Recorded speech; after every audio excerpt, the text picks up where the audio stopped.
Hey guys, welcome back to the channel. If you're looking for a heavy duty bike rack that has frameless contact, then this could be the bike rack for you. It is the Mag Rack X2, and today we're going to take a look at this, and I'm going to show you unboxing. Assembling it really is only 4 bolts, but I'm going to show you that anyway. We're going to show you how to get it onto the vehicle. We're going to go through all the specs and all the features this rack has to offer. And then we're going to run it on some back roads and down highway and really show you how this thing looks and how it works. Let's get to it.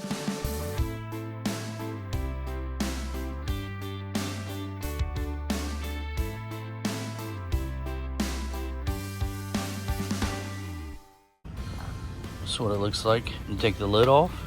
Package is really nice. Now let's finish getting this out of the box.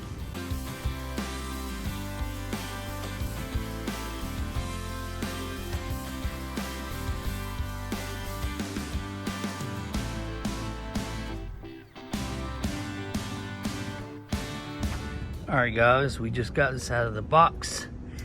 There's a little bit of parts, the instructions. I'll show you what that U-bolt and base plate go to. There's your 4 locking bolts that I'll show you what they go to, and a pin, your hitch pin. This is what it looks like when it comes out of the box. It is folded up like this. There's the threaded bolt part. It's a really nice built bike rack. All right, now that we've got this out of the box, what I need to do is lay these arms down, open them up. So right now it's able to bounce up and down and move freely, but they give you these bolts right here that go through each side. There's 4 places, and you tighten that up so that it won't allow it to bounce up and down going down the road or once you get it all put together. So we're going to go ahead and take care of that right now.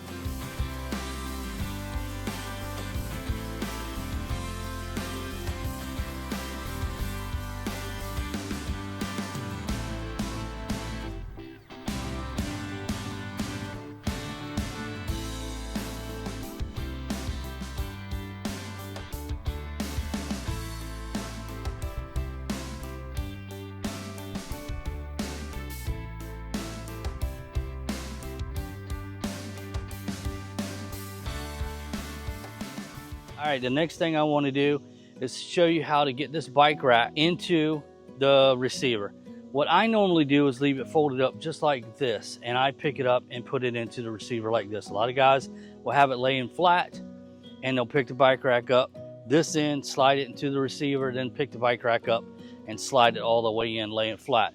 So I'm going to show you how I do this with this bike rack. Now, I do want to point out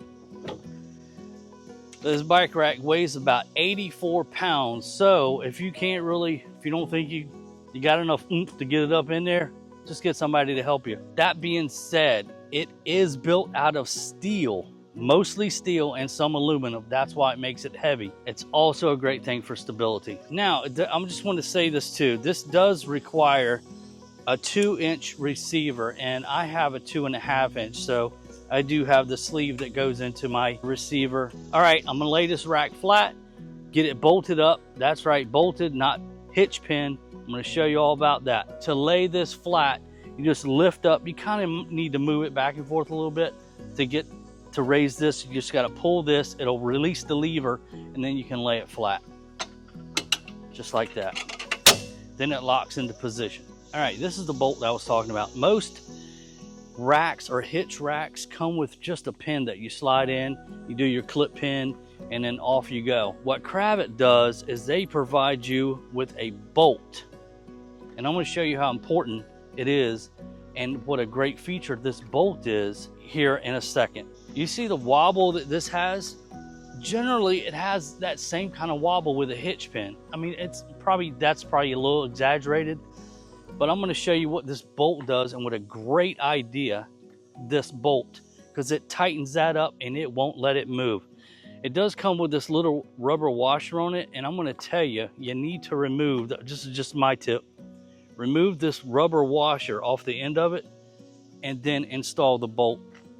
This rubber washer is for the lock. When the lock goes on, they do provide you with a lock, so it locks its pin onto your truck. And this washer just doesn't allow water to get into that lock. So let me show you that now. Okay, so what I generally do is I have a 1/2-inch impact wrench. And once I get the bolt started, and I just run this thing up with an impact. Otherwise, I mean, you can use a socket, you know, your standard old socket and ratchet. It takes you a little longer. Once you get the bolt started, I wouldn't try to start it with this because you might cross thread it and would, you know, damage the bolt. So I just use my 24mm socket on my 1/2-inch impact wrench and just run this bolt tight. So remember that little rubber washer I was talking about? So now you put the rubber washer back on this right here, and then has a little lock for your pin so nobody can take it. You just put it on and then twist it and it slides on tight. Close the clip and there you go. All right, the next thing I want to talk about is what Kravet calls the anti-shock device. And what this does is this U-bolt goes down over here and then it goes on like this. And what it does is when you put the washer and bolt on and you tighten this up, it's just an extra layer of security and helps it from, it dampens things, and that's what it does. So let's get this on. I'll show you how this goes. So I'll just take my 17mm socket on my gun here. It's like my little impact, my little mini baby impact, and tighten it up. And what it does is it snugs this whole system together. So on this, it's a 17mm socket. On this right here, it's a 24mm socket. I'm gonna open these arms up and I'm gonna show you exactly how to load these bikes. So what you wanna do is just push in this latch right here and opens it right up. Same thing over here.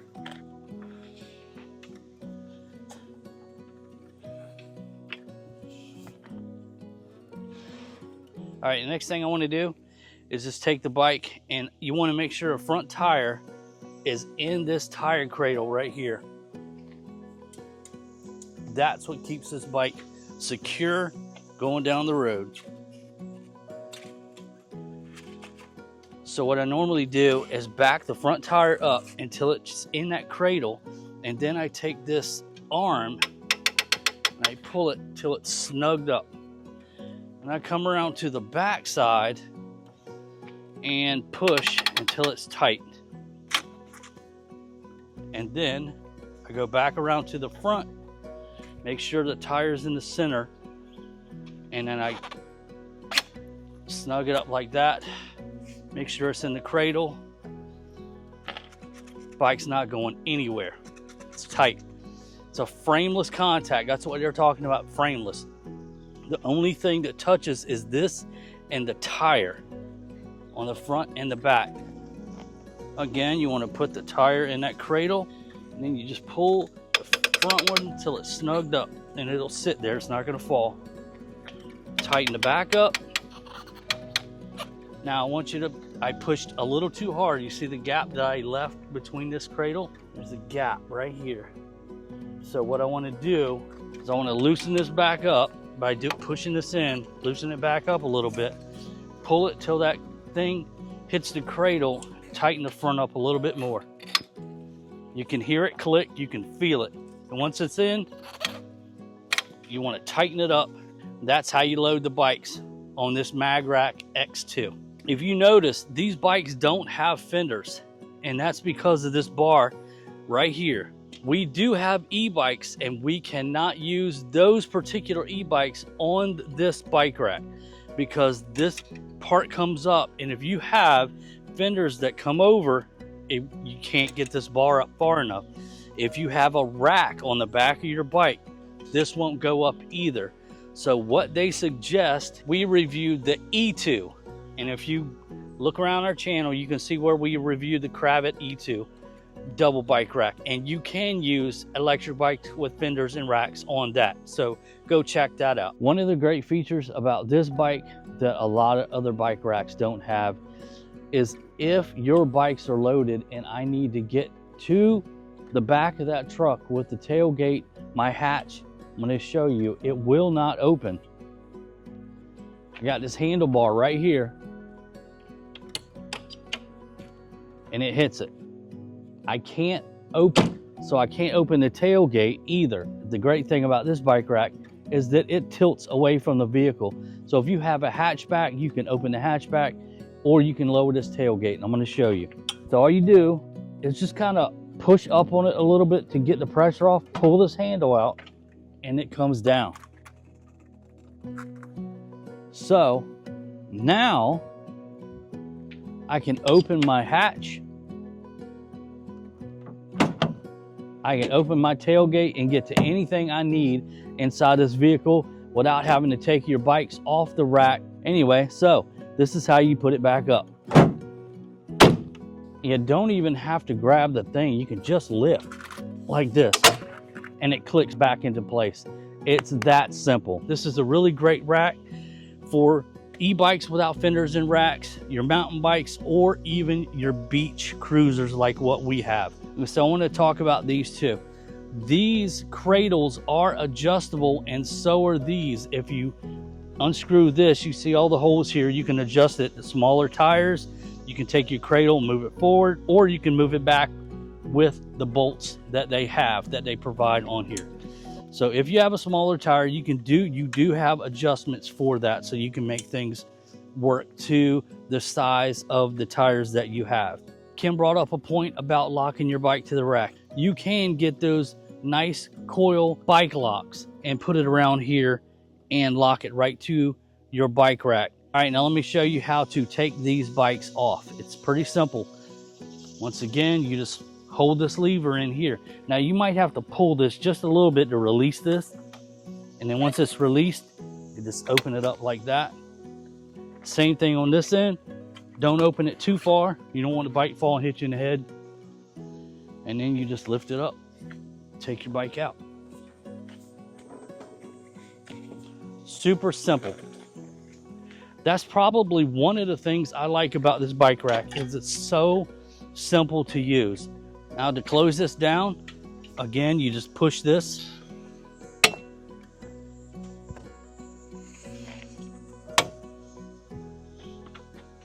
You don't have to mess with anything, just close it up.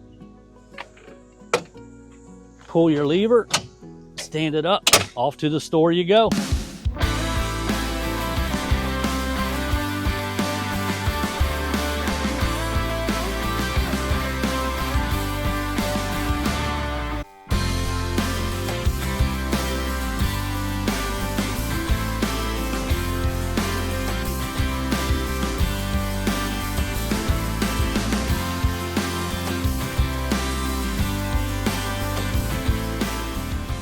All right guys, my final thoughts on this Kravit Mag Rack X2. It's a sturdy, mid-priced, 2-bike hitch rack.